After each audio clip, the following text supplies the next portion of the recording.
예, 우리 오늘은 교회의 주제와 관련된 말씀이 되겠습니다. 창립 48주년을 우리가 기념하면서 교회에 대해서 한번 생각해 보기를 원합니다. 이 세상에 많은 사람의 단체와 모임이 있지만은 이 교회는 정말 특별하게도 우리 하나님의 집이고 또 하나님의 임재가 계시는 곳입니다.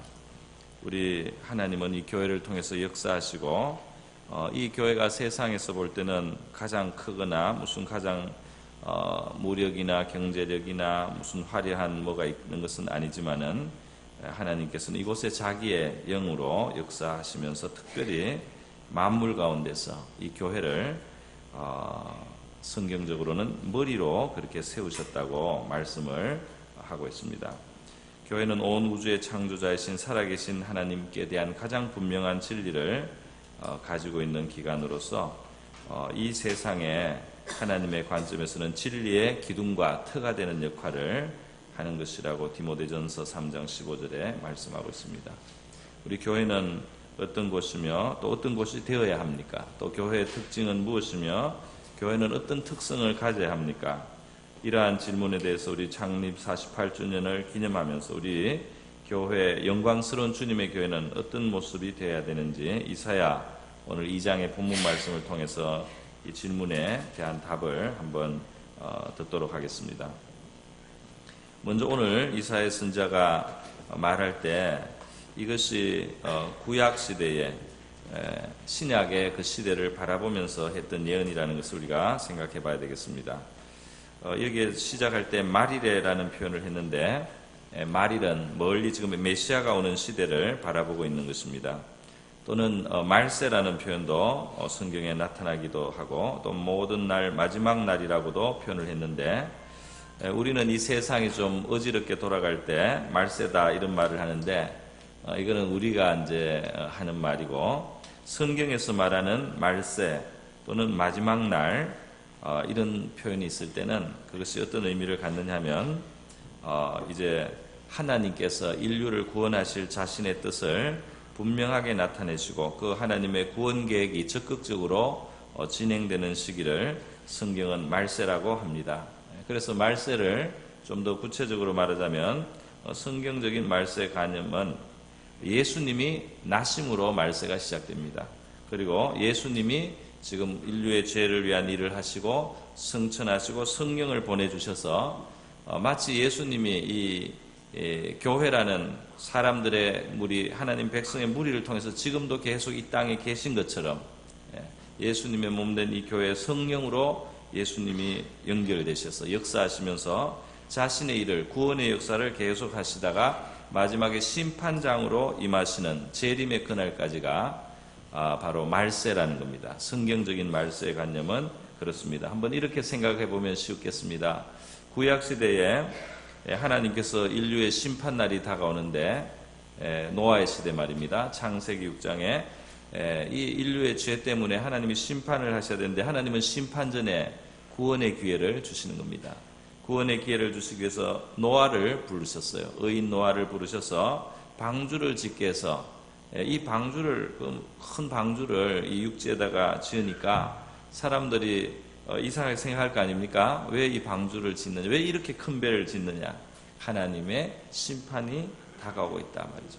그래서 이 방주를 짓는 것으로서 그 심판날을 예비해야 된다. 그래서 노아는 방주를 지었지만은 그 방주를 짓는 과정에서 온 세상에 대해서 하나님의 다가오는 심판에 대해서 사실은 증거를 한 것입니다. 그리고 죄를 버리고 회개하고 이 하나님 창조주 하나님의 그 순리와 원리에 맞게 인간이 의를 따라 살아야 된다는 것을 전파하고 증거를 한 겁니다. 방주 공사만 한 것이 아니고 의를 전파한 노아라고 성경에 유다서에 나오고 있어요.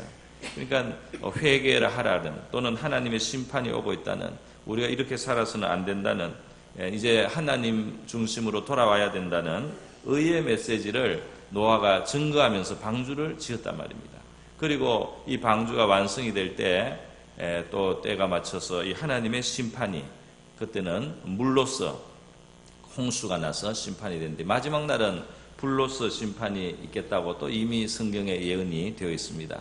이 심판의 날이 다가올 때 하나님께서는 구원의 배를, 구원의 방주를 이 세상에 만들어 주시는 거예요. 그래서 그 방주를 짓는 데 참여하게 하시고 그 방주를 지어가는 과정 속에서 이 사람들이 하나님의 그 앞으로 다가올 심판날을 생각하면서 회개하고 그들의 길을 돌이키고 죄악을 떠나서 심판에서 구원받을 수 있도록 죄 가운데 멸망하지 않도록 하는 그 방주가 지어졌다는 것입니다. 120년이라고 구약 성경에 그렇게 해석할 수 있는 구절이 있습니다. 어쨌든 이 방주가 지어진다는 것은 다가오는 심판이 있고 그 심판에서 피해서 구원받는 하나님의 그 길을 인류에게 하나님이 보여주고 증거하고 계신 시간이라는 겁니다. 그래서 이 하나님의 아들이 몸소 이 세상에 오셔서 십자가에 달려 죽으면서 이 죄가 얼마나 무서운 형벌을 초래해야 되는지를 인류에게 보여주셨습니다. 그리고 동시에 이 죄 가운데 멸망치 않고 인간이 구원받기를 원하셔서 자기 아들을 제물로 드리시는 하나님의 사랑도 동시에 증거를 해주셨습니다. 그리고 이 하나님의 아들과 더불어서 우리가 살고 그분을 주님으로 모시고 하나님 중심의 삶을 살아야 한다는 것을 가르쳐 주셨어요. 그리고 그 구원의 방주와 같이 믿음의 공동체 교회를 하나님께서 이 세상에 만들어 가시면서 그러면서 그 교회 우리가 교회 봉사도 하고 교회에서 배우기도 하면서요.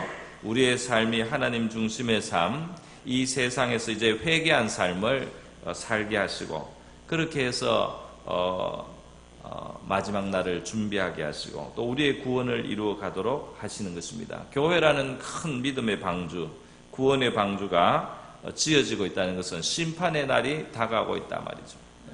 그래서 이 방주를 짓는 사람들이 계속 의를 전파하고 하나님의 구원이 있다는 것을 알고 그들이 또 장차 올 심판이 있는 것을 정말 믿는 사람으로서 이 땅을 살아갈 때 사람들은 그 메시지를 계속해서 심각하게 참 들을 수 있게 되는 것입니다.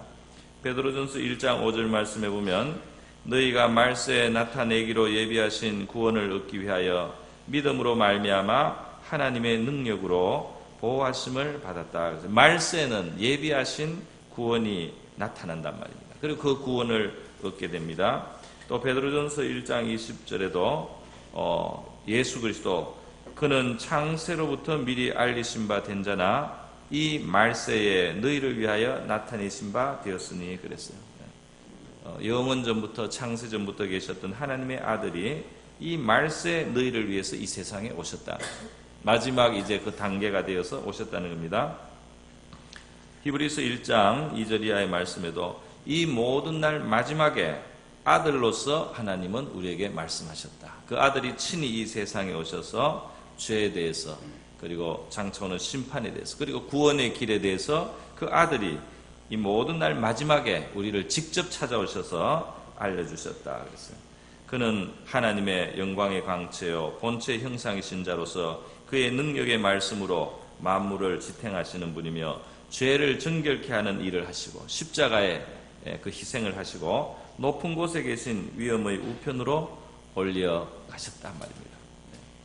그래서 이 예수님이 오시고 나서 이제 성령이 이 땅에 부어지는 것, 교회 위에 성령의 역사가 이루어지는 것도 바로 말세 현상이라고 성경은 말씀을 하고 있습니다. 사도행전 2장 17절에 보면 많은 사람들에게 이제 성령이 부어지는 것, 이게 요엘 선지자가 오래전에 말세 하나님이 이 땅에 베푸실 구원의 역사의 한 부분이라는 것을 말씀했어요. 하나님이 말씀하시기를 말세 내가 내 영을 모든 육체에 부어주리니 하나님이 오른손으로 예수를 높이심에 그가 약속하신 성령을 아버지께 받아서 너희가 보고 듣는 이것을 부어주셨느니라. 오순절이라 성경이면서 사람들이 여러 가지 방언으로 하나님의 큰 일을 증거하고 전파하고 하나님 메시지가 굉장히 담대하게 이렇게 전파되고 선포가 될 때 사람들이 모여들어서 이것이 무슨 일이냐 했을 때 바로 베드로가 요엘 선지자를 인용하면서요 말세에 하나님이 부어주시기로 약속하신 영이 지금 이 성령이 오셔서 우리가 이렇게 성령을 힘입어서 복음을 전하고 하나님의 구원의 큰 일을 말하고 또 신기한 능력으로 너희들이 들었을 때 여러 나라 말로 그렇게 들리는 그런 신비한 말씀이 지금 나간다고 그렇게 말씀을 했습니다. 오늘 우리 하나님의 말씀이 말이죠. 성령이 우리에게 역사하면은 각 사람이 자기에게 들릴 하나님의 메시지가 있습니다. 하나님의 메시지가 각 사람의 마음에 들려지는 거예요. 그래서 성경은 지금 이 마지막 날이 심판을 준비하고 예비하는 날이며 동시에 구원의 날이고 은혜의 날이라고 말씀하고 있습니다. 지금이 바로 은혜를 받는 날입니다. 지금이 구원을 받는 날이에요.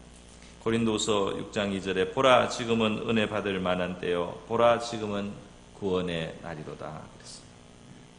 여러분 말세 메시아가 오시고 인류의 죄를 해결하시고 성천하시고 성령을 주시고 교회가 이 세상에 그래서 있게 되면서 예수께서 이 땅에 계실 때 하신 그 일이 이제는 이 교회라는 공동체를 통해서 이 세상 가운데 이루어지고 있습니다. 다시 말해서 진리가 계속해서 진리가 여기서 나누어지는 이 세상에 어떤 무엇이 진리라고 세상은 계속해서 변해가지만은 참 진리는 이 교회 속에 하나님의 말씀을 통해서 우리에게 진리가 주어지고 또 성령으로 하나님은 진리를 우리에게 확증을 해주십니다. 또 복음, 구원의 복음, 죄 용서의 복음, 하나님이 인류를 사랑하신다는 것. 그러나 의로운 하나님은 마침내 심판하실 수밖에 없다는 이 복음이 그 심판 앞에 구원받는 길이 열려 있다는 이 복음이 이 교회를 통해서 성도들 통해서 전파되고 증거되는 겁니다. 또 예수님께서 이 세상에 계실 때 사람들을 고치시지 않습니까? 죄의 용서를 받게 하고 마음을 고치시고 육신을 고치시고 삶을 치료하신 것처럼 하나님 앞에 나와서 이 교회에 나와서 사람들의 그 삶 속에 죄의 용서를 받고 또 치료를 받는 것입니다. 마음의 치료를 받고 육신의 치료도 받고 천국의 약속을 가지고 영생의 소망을 가지고 살아가게 되는 이 교회가 우리에게 복된 하나님의 축복과 선물로 주어져 있는 줄 믿습니다. 여러분 이 교회의 특징이 무엇인지를 오늘 구약의 그 시대의 표현으로서 지금 표현을 하고 있는데요. 그것은 뭐냐면은 바로 하나님의 말씀이 흘러나온다. 그것을 말씀하고 있어요. 말일의 여호와의 전의 산이 모든 산꼭대기에 굳게 선다고 했는데요. 이게 바로 교회를 지금 말하는 것입니다. 만물 위에 있는 교회. 에베소서 1장 22절의 표현입니다. 만물 위에 교회가 있단 말이에요. 이 영적으로는 만물 위에 교회가 있습니다. 그런데 여기는 지금 모든 산 위에 높이 선 하나님의 산, 하나님의 전이 있는 산 이런 식으로 표현을 했습니다. 그리고 이 산이 굉장히 높은 산이 실제로 예루살렘, 유다의 예루살렘에 있는 그 산, 예루살렘에 있는 시온산이라든지 모리아산 이런 거는 그렇게 큰 산이 아니에요. 실제 높이는 이 세상에 그쪽이 또 해발 고도까지 높아가지고 워낙 그 이스라엘 땅이 이 해발로부터 고도가 높은 그런 땅입니다. 그런데 있기 때문에 고위에 조금 이렇게 있는 이 산은 뭐 높이가 700m라고 하더라도 거기 가서 보면은 산이라고 할 것도 없는 언덕입니다. 원래 그 지대 자체가 높기 때문에. 그런데 그럼에도 불구하고 모든 세상의 산 위에 높은 산이다. 이렇게 그 시온산을 표현한다든지 예루살렘의 틀을 그렇게 말하는 것은 영적으로 그렇게 말하는 겁니다. 그러니까 이 교회는 세상에서 제일 크지 않고 제일 화려하지 않고 제일 무슨 강력한 물리력을 가진 단체가 아님에도 불구하고 영적으로 하나님의 진리가 있고 그리고 성령이 역사하고 하나님이 이것을 통해서 경배를 받으시고 인류의 구원의 역사를 이루어가는 이 주동으로 주축으로 삼고 계시기 때문에 이 교회가 모든 만물 위에 있는 겁니다. 그리고 지금 그 산으로 모든 만민들이 몰려와서 하나님 말씀을 듣고자 한다고 그랬습니다. 이 교회가 세워지면은 물론 이 지금 땅에 있는 이 교회는 표면적으로 흩어져 있습니다. 여러 지역에 따로 있지만은 하나님이 보실 때 영적으로 또 하나로 엮여져 있는 교회이기도 합니다.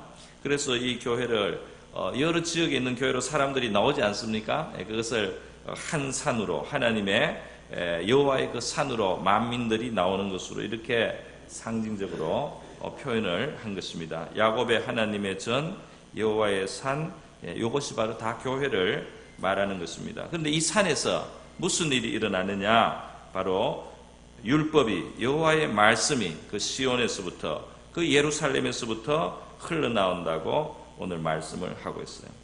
성령이 임하신 곳에는 하나님의 말씀이 있습니다. 할렐루야. 성령이 임하시면 말씀을 주시는 것입니다.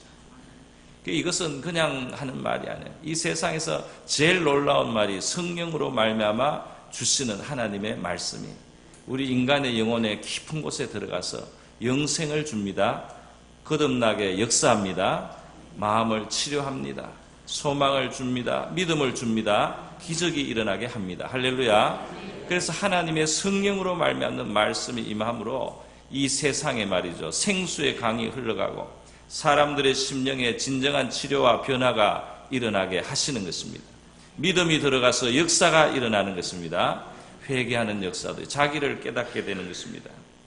그래서 오순절날 성령이 임하니까 불의 혀 같은 모습으로 임했다고 했어요. 이 불의 혀가 말이죠, 혀가 활활 타는 혀니까 그 혀에서 나오는 말이 힘 있지 않겠습니까? 그죠? 그 상징적으로 성령이 그렇게 보이기까지 하셨어요. 이제 성령이 임하면 하나님 말씀이 나간다 이 말입니다. 우리가 성령 충만을 받으면 여러분의 입에서 살리는 생명의 말들이 나가게 될 줄 믿습니다. 다른 사람에게 한마디 해줬을 때 다른 사람의 영혼이 살아날 수 있도록 말입니다. 다른 사람에게 한마디 했을 때 그 지혜로운 말 때문에 다른 사람이 위로를 받을 수도 있고 힘을 얻을 수도 있고, 또는 어떤 사람은 반성을 하고 죄를 뉘우치기도 하고, 이렇게 하는 그 하나님의 감화가 있는 말씀이 이 성령으로 주어지기 때문에 지금 이 하나님의 이 산에서는 말이죠, 그 여호와의 율법이 또는 하나님의 여호와의 말씀이 그곳에서 풍성하게 흘러나와서 하나님의 길, 하나님의 도를 배우게 된다 그랬습니다. 그러니까 우리가 교회를 위해서 주여 우리 교회에 성령의 충만을 주시옵소서, 우리 교회에 하나님의 말씀을 주시옵소서, 우리 심령에 주의 말씀을 주셔서 우리를 가르쳐 주시고 우리를 빚어 주시옵소서, 이렇게 구해야 할 줄 믿습니다. 사도행전 12장 24절에 보면 초대교회의 특징이 뭡니까? 성령 충만한 교회의 특징, 여호와의 말씀, 하나님의 말씀이 흥황하다 말입니다. 하나님의 말씀이 흥황하다. 사도행전 19장 20절에도 이와 같이 주의 말씀이 힘이 있어 흥황하여 세력을 얻으니라. 그래서 하나님의 말씀이 힘있게 역사하는 우리 교회가 되기를 우리가 하나님 앞에 간구해야 되겠습니다. 그런데 이렇게 하나님의 말씀이 힘있게 역사할 때 어떤 일이 있습니까? 그거 산에, 그 여호와의 산, 우리 교회에 나온 사람들이 이 하나님의 말씀이 흘러나와서 성령으로 감화된 하나님의 말씀 앞에서 어떤 영향을 받고 어떤 결과가 일어납니까? 오늘 이 본문의 말씀을 표현을 보면 그가 열방 사이에 판단하시며 많은 백성을 판결하시리니 그랬어요. 마치 재판장 같은 그런 의미가 있습니다. 판단하고 판결을 한다. 이거 죄라는 것을 깨닫게 하고 이것이 참 큰 죄라는 것을 알게 하고 이것이 하나님 앞에 옳지 않다는 것도 깨닫게 하고 판단과 판결이 받습니다. 그런데 말이죠, 하나님의 마지막 심판날에 이 판단을 받으면 사람은 멸망하고 지옥에 가거나 아니면 구원을 받아서 천국에 가는데, 지금 여기는 이 지옥과 천국이 갈라지는 심판대가 아닙니다. 천국과 지옥이 갈라지는 마지막 하나님의 그 심판대는 정말 무서운 것이에요. 그것은 정말 무섭습니다. 기회가 없습니다. 그때는 기회가 없어요.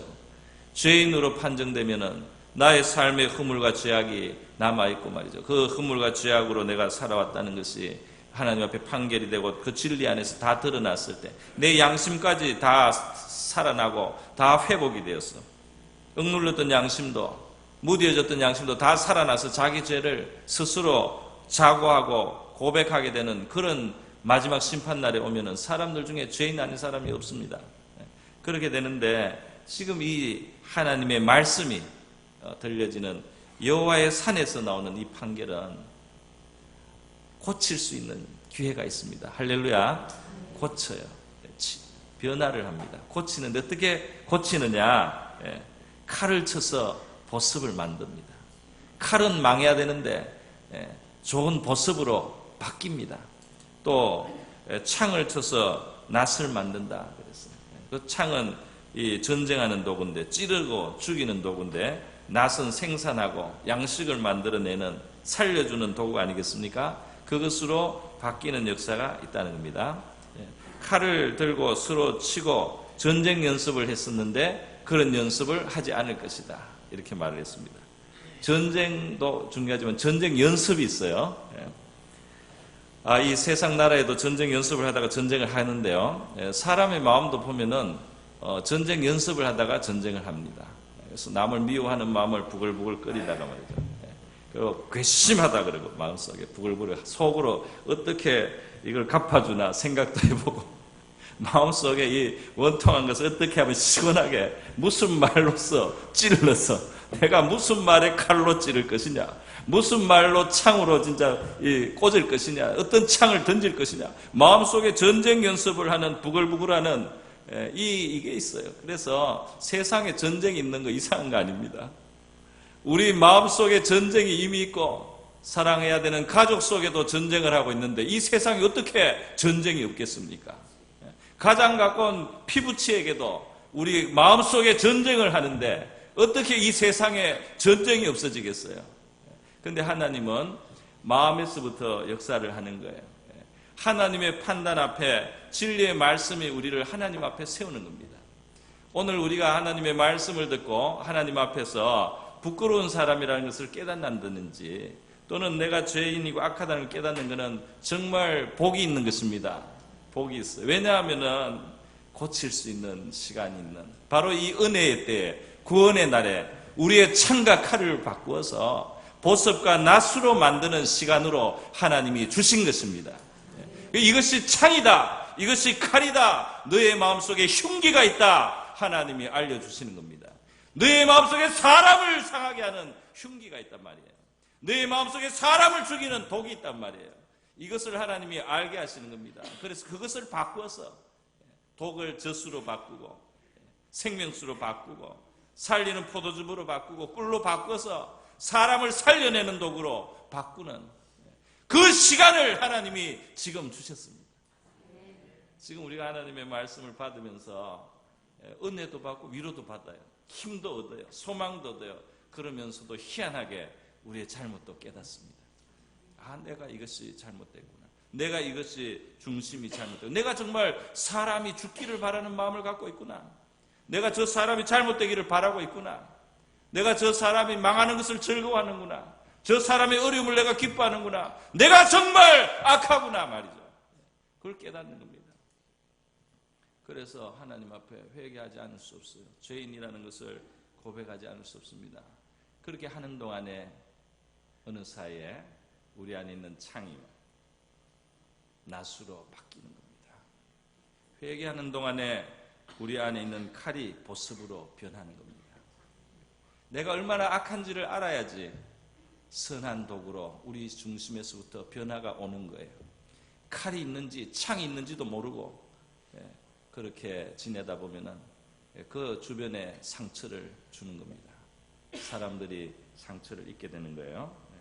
그래서 여러분, 우리 성도들이 하나님 앞에서 은혜를 받고 기뻐하고 위로도 받고 용기도 받지만 회개도 하고 정말 내 안에 죄가 있다. 그건 저 사람의 문제라고 내가 10년 동안 생각했는데 어느 날 내 문제로 깨닫는 순간이 오는 겁니다.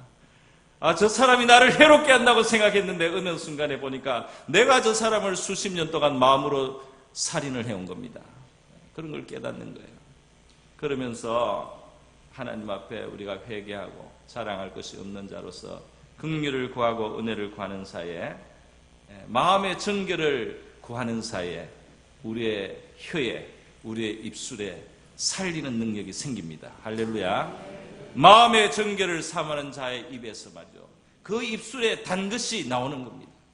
그 마라의 쓴물이 단물로 바뀌게 되는 것입니다. 그래서 살려주게 됩니다.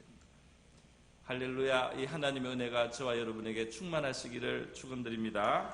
오늘 우리 하나님의 교회에 나와서 살리는 영혼으로, 살리는 혀의 도구로, 살리는 우리 손길이 되는 우리 될 수 있기를 축복합니다. 우리 하나님께서 그런 은혜를 주시는 이 계기가 되는 우리 오늘 교회 창립주년 됐으면 좋겠어요. 그 하나님은 그러한 역사가 이루어지라고 우리 교회를 1969년 5월 25일 그렇게 시작해 주신 줄로 믿습니다. 오늘 이날까지 우리 베풀어 주신 하나님의 감사하고 하나님의 말씀으로 이와 같이 우리가 변화되게 하시고 우리 교회 늘 주의 말씀으로 역사해 주시옵소서. 다 같이 기도하겠습니다.